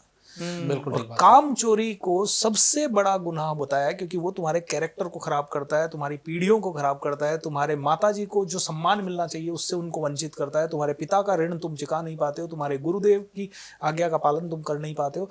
मतलब तुम्हें भगवान ने बताया तो भगवान की तुमने इंसल्ट की, भगवान ने बनाने के बावजूद तुमने गुरु की इंसल्ट की, तुमने माता पिता की इंसल्ट की, तुमने अपनी इंसल्ट की, just because you are not true to your duties and dharma. Recently sir आपने एक ट्रिप करी थी, बाइक ट्रिप। आई गेस बहुत सारी सिटीज की ट्रिप थी। ट्रू। सो क्या आपको ट्रैवल पसंद है? और मुझे एडवेंचर ट्रिप्स बहुत ज्यादा पसंद है। तो मैं आपको बताता हूँ, मैंने 2013 से ये उसूल बना लिया था कि हर साल मैं कोई ना कोई एडवेंचर ट्रिप पे जाऊंगा या कुछ ना कुछ करूंगा। तो 2013 में तो मैंने बहुत छोटा 4 दिन का ट्रिप किया था, क्योंकि उस समय पैसे भी नहीं थे और बहुत चैलेंजेस थे। ऋषिकेश हम गए, रिवर राफ्टिंग वगैरह करके आ गए वापस। दूसरे साल हम लद्दाख गए, फिर कारों से गए। तीसरे साल फिर बाइक से गए। फिर मैंने कहा और कुछ करना है, फिर मैंने पूरा माउंटेनियरिंग का कोर्स, क्योंकि मेरे भी मन में सनक छा गई थी कि एवरेस्ट जाके आऊंगा। फिर उसका एडवांस कोर्स किया, फिर स्काई डाइविंग की, फिर स्कूबा डाइविंग की, फिर साइकिल रैली की पूना से दिल्ली, फिर एक बार पैदल फॉर चेंज किया कि हम 50 सिटीज में एक दिन 50-50 किलोमीटर पैदल चलेंगे। फिर हमने बाइक रैली की, मैं 10-20 जगह जाके बाइक रैली पे। मुझे एडवेंचर ट्रिप्स पसंद है। मुझे ऐसा पसंद नहीं है कि मैं यहाँ से जाऊँ कैलकटा जाऊँ और कैलकटा देखूँ, रुक के घूम के आ गए। हाँ मुझे वो अच्छा नहीं लगता। मुझे, मैं अभी फैमिली के साथ जाता हूँ तो ज़रूर मैं घूमता हूँ, but other than that I don't like it, क्योंकि मुझे लगता है एडवेंचर ट्रिप में आपको आपके ब्रेन का जो स्ट्रेच होता है वो जिंदगी भर आपको याद आता है। जैसे मैं एक एग्जांपल देता हूँ, जब मैं माउंटेनियरिंग कर रहा था तो सेकंड कैंप में हम गए और 22,000 फीट की ऊंचाई पे हमने अपने टेंट लगाए, जो कि एक्सट्रीम कोल्ड। अब सिचुएशन ऐसा कि वहां तक चढ़ने के लिए खड़ी चढ़ाई थी, और वो खड़ी चढ़ाई देखने से लग रहा था कि इम्पॉसिबल है। हम सुबह 8 बजे चलना शुरू हुए, 10 बजे तक तो वी वर डैम एग्जॉस्टेड। लेकिन वो खड़ी चढ़ाई जब देख रहे थे, दूर आदमी इतना सा दिख रहा है जो हमसे आगे चल रहा है, और हमने कहा यार वहां तक कैसे पहुंचेंगे। एंड वहां इंस्ट्रक्टर कहता है 1 स्टेप एट अ टाइम। सांस भयंकर फूल रही है, ऑक्सीजन नहीं है बॉडी में, या लेकिन उसके बाद भी आप ऐसे करते करते आप इतना ऊपर पहुंच जाते हो, और थोड़ी देर बाद 2 घंटे 3 घंटे कंटिन्यू सिर्फ next step, 1 step at a time, 1 step at a time, ऐसे करते करते आप वो ऊंचाई पहुंच जाते हो जो आपने कभी सोची भी नहीं थी। और वहां जाने के बाद भी आपका टेंट है, आप लगा के उसको, पहले तो आपके हाथ ही काम नहीं कर रहे हैं किसी के, वो तो इंस्ट्रक्टर साथ थे, उन्होंने जैसे तैसे आपके टेंट लगवा दिए। फिर टेंट में आप चले गए अंदर। अब अंदर चले गए तो बाहर निकलने की आपकी हिम्मत नहीं हो रही, बिकॉज स्नोफॉल हो रहा है जोरदार। और उसी में आपको थोड़ी सी देर में समझ में आता है टेंट नीचे आ रहा है, क्योंकि स्नो टेंट के ऊपर आ गई। अब एक जने को बाहर निकलना पड़ेगा, स्नो हटानी पड़ेगी, कुदाल लेना पड़ेगा। I think it was really really challenging. और वो जो एक्सपीरियंस है, जब आज मेरे बिजनेस में कोई भी टफ चीज आती है, पता नहीं वो याद आता है, वो एंकर हो जाता है ब्रेन में। और वो चीजें जब एंकर होती है ना, तो आपको लगता है यार वो कर लिया था, इतना टफ लग रहा था, बस 1 स्टेप एट अ टाइम। ये बिजनेस क्या ही चीज है, इसको तो कर ही लेंगे। तो ट्रैवल से काफी कुछ सीखते हैं आप। बहुत ज्यादा एडवेंचर ट्रैवल से, एडवेंचर ट्रैवल से सीखने के लिए हर जगह सब कुछ है। ट्रू। बहुत सारे लोग ट्रैवल करते हैं, बट मुझे लगता है कि वो सिर्फ टच करके चीजों को आ जाते हैं, दे डू नॉट एक्सपीरियंस। सब लोग कोच नहीं हो, एक्सपीरियंस का। आप ओशियन वाले, मतलब ये बीच वाले पर्सन है या माउंटेन वाले? What do you like the most? I like mountains more than the beaches. लोग कहते हैं माउंटेन में जाने के बाद पीस मिलता है। बहुत एक्सट्रीम, आप कुछ और सोच ही नहीं सकते माउंटेन में। बीच पे तो फिर भी आप इधर देखोगे, इधर 50 लोग दिखेंगे, उधर दूर दूर कुछ नहीं दिखेगा। आपका एक ऐसा 1-2 इंसिडेंट बता सकते हैं जो आपको लगा हो कि यार यहाँ जाने के बाद मेरे को मजा आ गया, या कोई चीज जो आपको ट्रिगर करी हो, कोई नया आइडिया आया हो, कोई नया अपॉर्चुनिटी कुछ मिला हो, या पीस मिला हो? अबाउट माउंटेन्स, माउंटेन्स में ये था कि जब भी मैंने माउंटेनियरिंग की या कोई भी एडवेंचर ट्रिप की, जैसे मैंने साइकिल ट्रिप भी की, माउंटेनियरिंग की, तो I used to be the weakest शुरू में। क्योंकि माउंटेन में जब मैं गया तो मेरा जो बैच था उसमें सारे फौजी थे, और मैं 1 या 2 लोग हम सिविलियंस थे। मेरा वेट था अराउंड 90 kg, और वो सब लोग फिट 60 किलो वाले, और बिल्कुल दौड़ते भागते ऐसे चढ़ जाते थे, भागते भागते वो पहाड़ के ऊपर। लेकिन जब 30 दिन का पीरियड खत्म होता था, तो वो विल पावर के बेस पे जो मैं अपने आप को पुश करता था, या वहां पे ऑप्शन भी नहीं होता आपको पुश करने, 30 दिन के एंड पे या 28 दिन का कैंप होता था, 28वें दिन I used to be able to match them. ये मेरे लिए बहुत बड़ा फुलफिलिंग चीज होता था। मैंने पूना से दिल्ली साइकिल रैली की, और मेरे को साइकिलिंग का बिल्कुल एक्सपीरियंस नहीं, इतनी लंबी साइकिलिंग का प्रैक्टिस भी नहीं कर पाया। पहले दिन साइकिल चलाई, 70 किलोमीटर चलाई, और हालत खराब की। सुबह चल के 12 बजे वहां पहुंचे, खाना खाते ही मैं ऐसा सोया कि अगले दिन सुबह 4 बजे भी मेरे लिए उठना मुश्किल हो रहा था। 3 दिन 4 दिन ऐसी हालत खराब रही। 5वें दिन I was in the front. अरे वाह। तो मेरा ऐसा थॉट है, मैंने जो एडवेंचर ट्रिप से सीखा है, हर एक्सपीरियंस से, कि आपकी विल पावर अनलिमिटेड है, और आप अपनी विल पावर के बेस पे वो सारी चीजें कर लोगे जो आपने कभी सोचा नहीं। आपको जहां लगता है ना कि अब आपकी क्षमता खत्म हो गई, वहां से अगर आपने पुश करना शुरू किया तो आप देखोगे उसके भी 100 गुना ज्यादा कर लोगे आप। जहां आपने गिव अप किया उसका 100 गुना ज्यादा आपकी बॉडी आपसे करवा लेगी, अगर आपके माइंड ने डिसाइड कर लिया तो। That is what the biggest thing which I learn from adventure trips. Great sir, great. Basically आपने बताया मेडिटेशन आप करते हैं, क्या मैनिफेस्टेशन भी करते हैं या फिर उस पर बिलीव करते हैं? हाँ, ये तो मेरा सबसे फेवरेट सब्जेक्ट आपने छेड़ दिया। I believe in manifestation. मुझे ऐसा लगता है कि जब तक यूनिवर्स की एनर्जी आपके साथ अलाइन नहीं होती है, या आपकी एनर्जी यूनिवर्स के साथ आप अलाइन नहीं करते, तब तक कुछ नहीं होता है। जैसे मैं आपको एक छोटा एग्जांपल देता हूँ। 2023 में जनवरी, फरवरी, मार्च, अप्रैल 4 महीने मेरा बिजनेस एक्सट्रीम डाउन, मतलब जहाँ 10 रुपए होता था वहाँ मान लो 4 रुपए होने लग गया। एंड मैं बड़ा 4 महीने कंटिन्यू रहने के बाद मैं बहुत डाउन हो गया था। मैं खुद भी मतलब एक बार डाउट आ जाता है कि यार अब अपन उठेंगे कि नहीं उठेंगे। हाँ अब देखिए क्या होता है, मैं मैनिफेस्टेशन में बिलीव करता हूँ। मई में 1 मई से मैंने डिसाइड किया यार अब इसको टर्न अराउंड करना है। 1 मई को मैं थोड़ा मेडिटेशन करता हूँ। 2 मई को मैं अपने गोल्स लिखता हूँ कि इस महीने मैं 1.5 करोड़ का बिजनेस करूंगा, 2 करोड़ का बिजनेस करूंगा, जो भी मैंने गोल्स लिखे। 3 मई को सैटरडे था, मैंने पूरी टीम को बुलाया। मैंने कहा पहले तो हमने 3 घंटा डिस्कशन किया कि हमारे साथ 4 महीने में अच्छा क्या क्या हुआ। मैंने कहा हमारा अभी तक क्या फोकस था, 4 महीने में बुरा हुआ, बिजनेस डाउन हुआ, ये। मैंने कहा अब लेट्स फोकस ऑन क्या क्या अच्छा हुआ। हमने बहुत अच्छी अच्छी चीजें लिखी, सारी जो भी हुई, छोटी, मैंने कहा छोटी भी हुई, एक नया कस्टमर आया, एक हमने नया महंगा प्रोडक्ट बेचा, एक हमने नया कोई इनिशिएटिव लॉन्च किया। मैंने कहा सारी अच्छी चीजें लिखो। ये किया और अपनी एनर्जी को शिफ्ट करना। See, law of attraction is nothing but changing your frequency.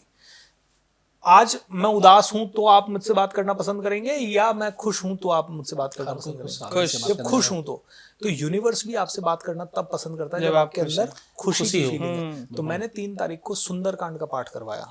अरे वाह। और जैसे ही हमने सुंदरकांड का पाठ किया, आप मानेंगे नहीं, वो मई का महीना हमने जितना जनवरी फरवरी मार्च अप्रैल में एफर्ट डाले उससे कई गुना कम एफर्ट डाले, लेकिन उससे 4-5 गुना ज्यादा बिजनेस हुआ। अरे वाह।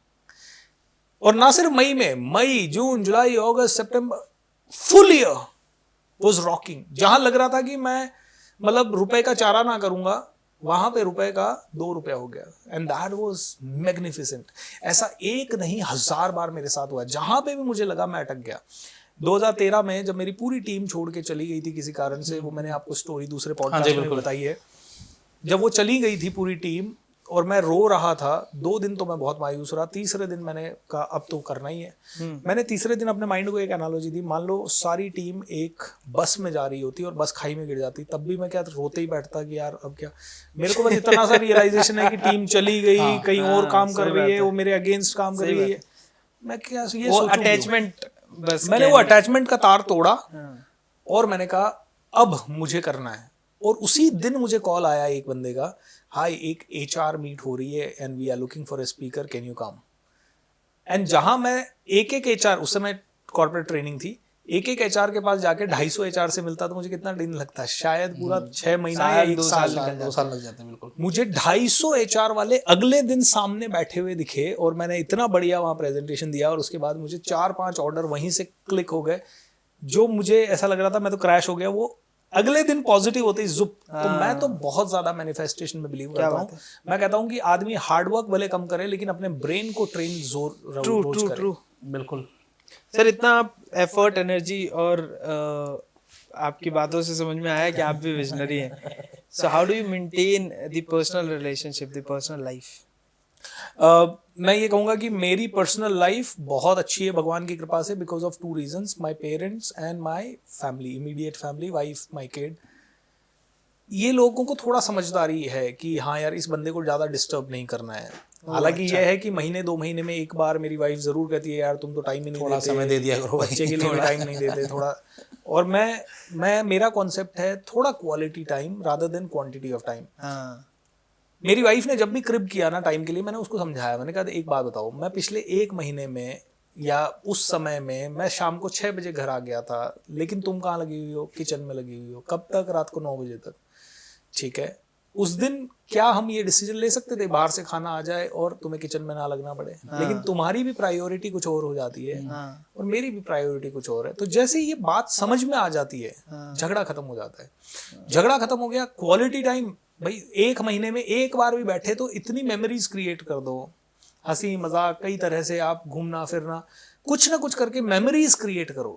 इट्स नॉट अबाउट कि क्वालिटी आप बैठे हो और कुछ भी बातें कर रहे हो, रिलेटिव ने ये कहा, पड़ोसी ने ये किया, खाना ऐसा बना, क्वालिटी टाइम। एक बात बताओ, 90% मिडिल क्लास फैमिलीज जो 7 बजे घर आ जाती है, क्या बात करती है घर पे? कुछ नहीं सर, सब्जी में नमक कम है।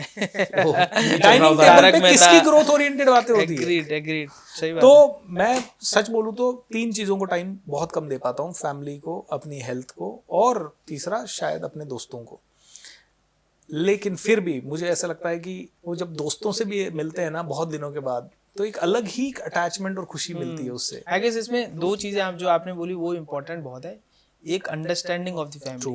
फॉर एग्जांपल अगर वो अंडरस्टैंडिंग नहीं होगी तो देन कंप्लेन बहुत आएंगी, जैसे आपका भी मेंटल पीस खराब होगा और आप काम में भी नहीं काम अच्छे से कर पाएंगे। सो आई गेस अंडरस्टैंडिंग एंड दूसरा क्वालिटी टाइम, कि आप जितना समय दें उतना अच्छे से दें, सो दैट उनको भी वो कभी कभी फील ना हो। और आपके ऊपर जो ट्रस्ट होता है वो सबसे इम्पोर्टेंट होता है, कि आप जो कर रहे हो आपके विजन से वो अलाइंड हो गए, जो जहां से हमने शुरुआत की थी इस पॉडकास्ट की, कि आपके विजन से वो अलाइंड है तो वो आपका साथ देंगे।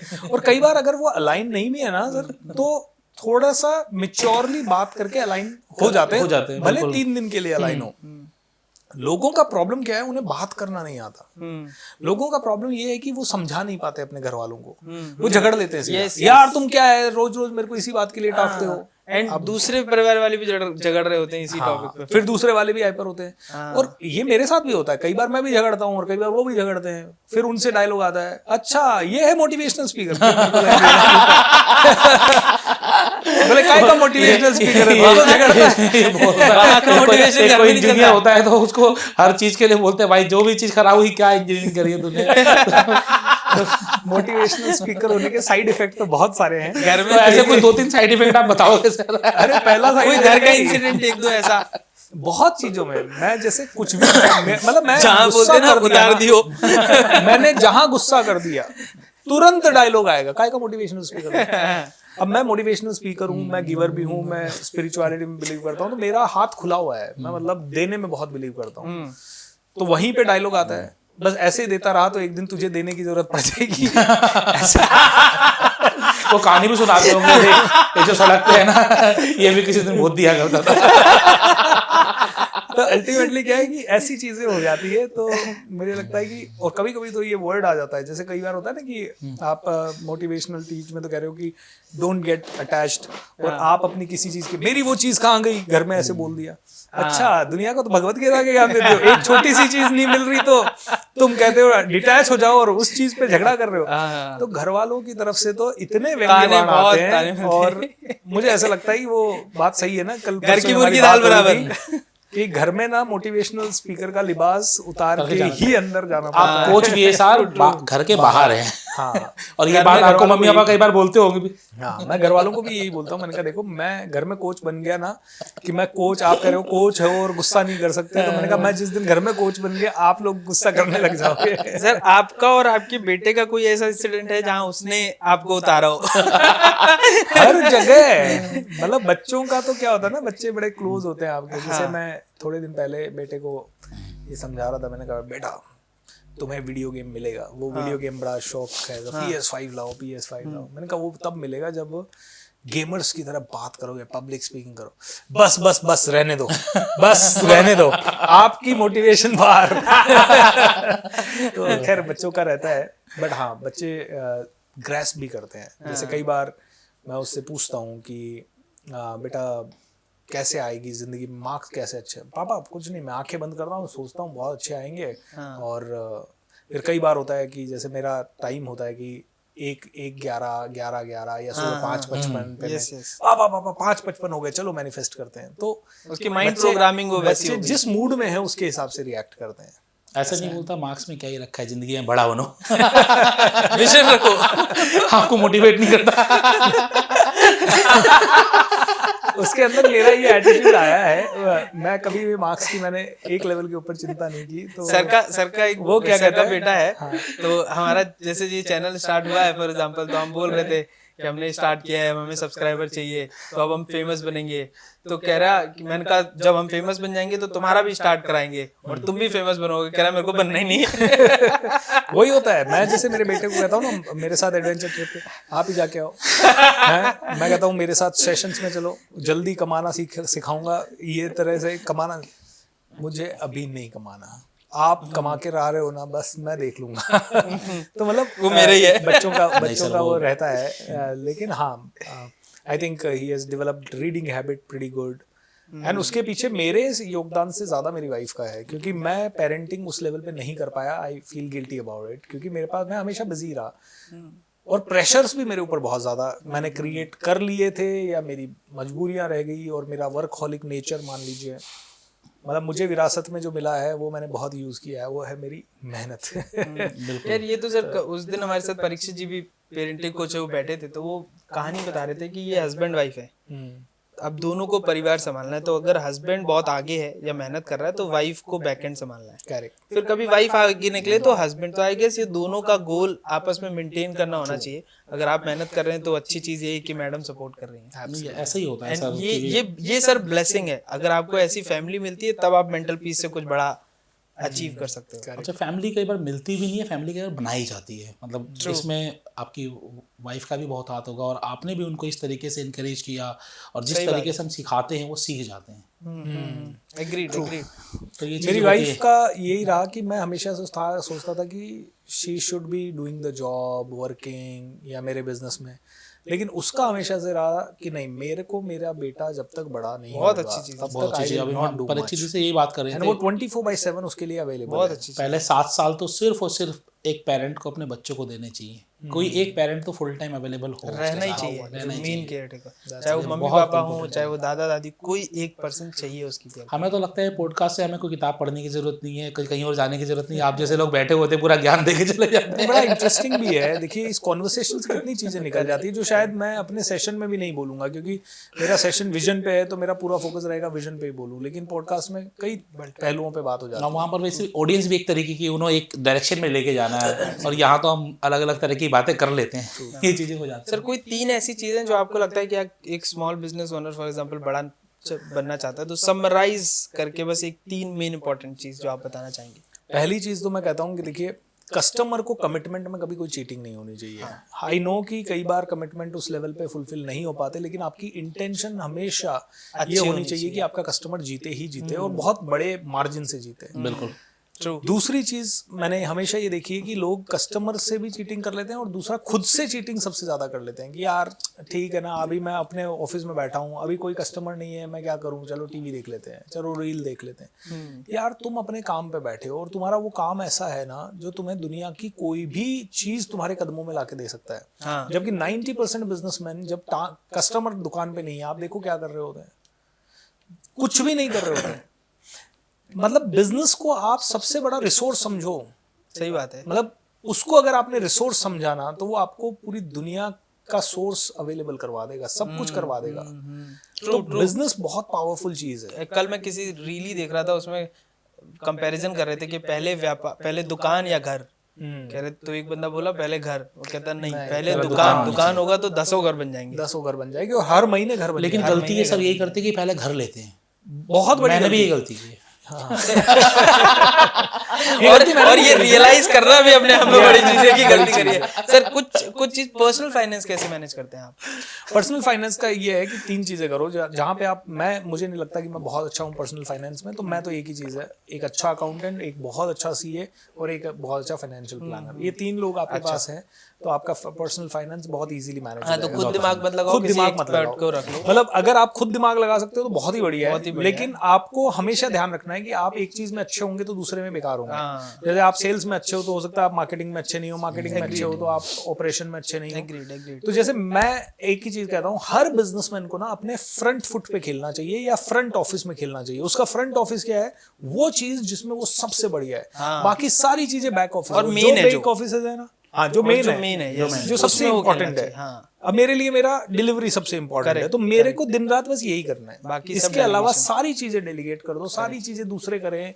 सारी चीजों में भले थोड़ा नुकसान भी हो रहा है ना, कई बार होता है कि यार हमारे पास दूसरी चीजें मैनेज करने के लिए कारण मेन चीज के लिए टाइम नहीं मिलता है। क्यों? क्योंकि दूसरी चीजें मैनेज नहीं करेंगे तो उधर नुकसान हो जाएगा। तो एक बिजनेसमैन क्या है, 90% उन चीजों में घुसा रहता है जो उसकी फील्ड की नहीं है। जैसे मैंने एक छोटे 2-3 उदाहरण, एक बिजनेसमैन के पास गया और हम दोनों बातचीत कर रहे हैं, बड़ी इंपॉर्टेंट डिस्कशन हो रही है, बिजनेस कोच उसके पास गया है और बिजनेस का डिस्कशन हो रहा है। उतनी देर में चाय मंगाया, चाय वाला आ गया, चाय एक कप दी, कितना हुआ? उसने डायरी, सर इस महीने की अपने 300 चाय होगी। है 300? और उसके बाद सर 1 मिनट रुको, मेरे हिसाब से तो 250 बन रही है। अब वो 250-300 चाय पे आधा घंटा डिस्कशन हो गया। मतलब कैन यू इमेजिन, ये क्या उस बिजनेसमैन जो कि 10 करोड़ का बिजनेस कर रहा है उसका काम है। एक बिजनेसमैन के पास गया, वो खड़ा है, उस दिन मैं गया और वो खड़ा है। मैंने कहा क्या करवा रहे हो? सर ये आज है ना थोड़ा इस कमरे की साफ सफाई करवा रहा था, ये पंखा भी उतार के है ना चेंज करवाना था, थोड़ा खराब हो गया था। और वो बिजनेसमैन का बिजनेस 40 करोड़ रुपए का बिजनेस। तो मैंने उनसे एक सवाल पूछा, मैंने कहा आपके बिजनेस को नेक्स्ट लेवल पे ले जाना, बिल्कुल ले जाना है साहब। मैंने कहा एक बात बताओ, पिछले 2 हफ्ते में क्या क्या काम किए? उनके सारे कामों की लिस्ट बनवाई और मैंने कहा इनमें से अगर 40,000, 50,000, 80,000 का एक एम्प्लॉय रखते तो कितने काम डेलीगेट कर सकते हो? आपका पर्सनल एग्जीक्यूटिव असिस्टेंट रखते तो। सही बात है, सही बात उन्होंने कहा इसमें से मैं 70% काम डेलीगेट कर देता। है, रखना चाहिए। तो भाई तू अपने बिजनेस 40 करोड़ के बिजनेस में से तू 10% भी अगर ले रहा है तो 4 करोड़ रुपए का तू अपने बिजनेस से पैसा ले रहा है और तू काम कर रहा है 80,000 वाला। हाँ, एग्री। तो ये बहुत बड़ा रियलाइजेशन बिजनेसमैन के लिए होता है जब वो ये सुनते हैं। मैं कहता हूँ यार 4 करोड़ की जगह 80,000 के हिसाब से 10 लाख रुपए कम कमा लो, 4 करोड़ की जगह 3 करोड़ 90 लाख कमा लो, लेकिन तुम्हारे पास एक एग्जीक्यूटिव असिस्टेंट होगा जो तुम्हें 70% चीजों से फ्री कर देगा। और 70% चीजों से तुम फ्री हो गए तो मतलब क्या हो गया? तुम जो 70% टाइम है, अगर तुम ग्रोथ ओरिएंटेड एंटरप्रेन्योर हो, तुम पढ़ोगे, एग्जीबिशंस देखोगे, नए आइडियाज लाओगे, नई कोचिंग लोगे, कुछ तो करोगे, लेकिन तुम पंखा ठीक करवा रहे हो, तुम चाय का हिसाब कर रहे हो। बिल्कुल ठीक बात है सर। आपको सर मूवीज या वेब सीरीज का शौक है? देखते हैं सर आप? मुझे बहुत अच्छा लगता है देखना, लेकिन मैं देखता बहुत कम हूँ। देखते बहुत कम है। कोई एक ऐसी मूवी या वेब सीरीज जो आपको बहुत इंस्पायर की? मुझे बहुत सारी करती हैं। मैंने अभी रिसेंटली मेरे बेटे के साथ दिवाली के उसमें, उसको फुटबॉल पसंद है तो हमने फुटबॉल में डेविड बैकहम का डॉक्यूमेंट्री देखा, नेमार करके फुटबॉलर का डॉक्यूमेंट्री देखा, कैप्टन्स ऑफ द वर्ल्ड पेले का डॉक्यूमेंट्री देखा। इन सभी डॉक्यूमेंट्रीज से मैंने एक चीज़ सीखी। जैसे बेकहम भी जब अपने टॉप पे पहुंच रहा था 22 साल की उम्र में, तो फ्रांस की तरफ से खेलते हुए एक पेनल्टी कॉर्नर या 1-2 शॉट वो चूक गया जिससे बहुत इंपॉर्टेंट मैच फ्रांस हार गई। और 2 साल तक उसे कंटिन्यूअसली फ्रांस के लोग कह रहे थे ट्रेटर है, धोखेबाज है। और वो जब भी उसमें घुसता रिंग में, मतलब वो जो फुटबॉल ग्राउंड है, तो लाखों लोग बैठे या हजारों लोग बैठे और सबके सब गालियां दे रहे हैं। उस मोमेंट में भी वो काम अपना रखना और फिर परफॉर्म करके वर्ल्ड कप जैसी चीजों में परफॉर्म करना, हाईएस्ट लेवल की टीम को जिताना और फिर से स्टारडम पे पहुंचना। यही सेम नेमार के साथ हुआ, यही पेले के साथ हुआ।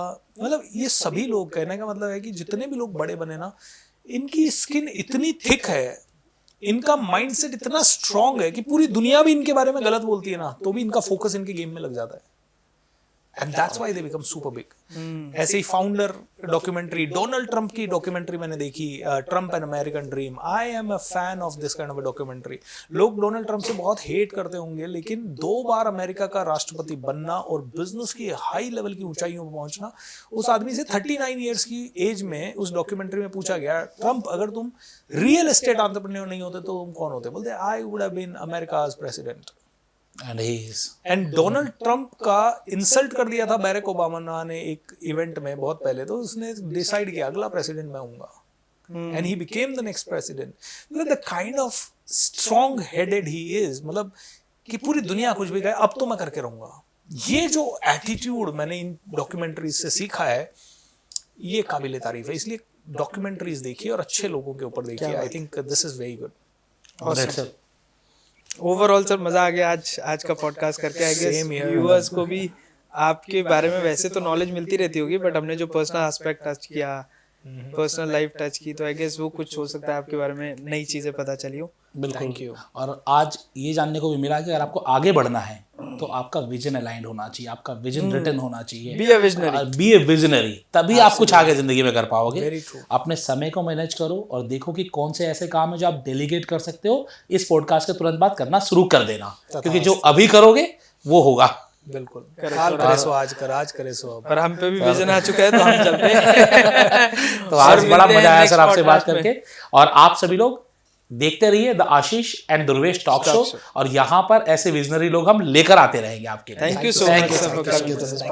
Thank you sir, thank you for time sir. Thank you.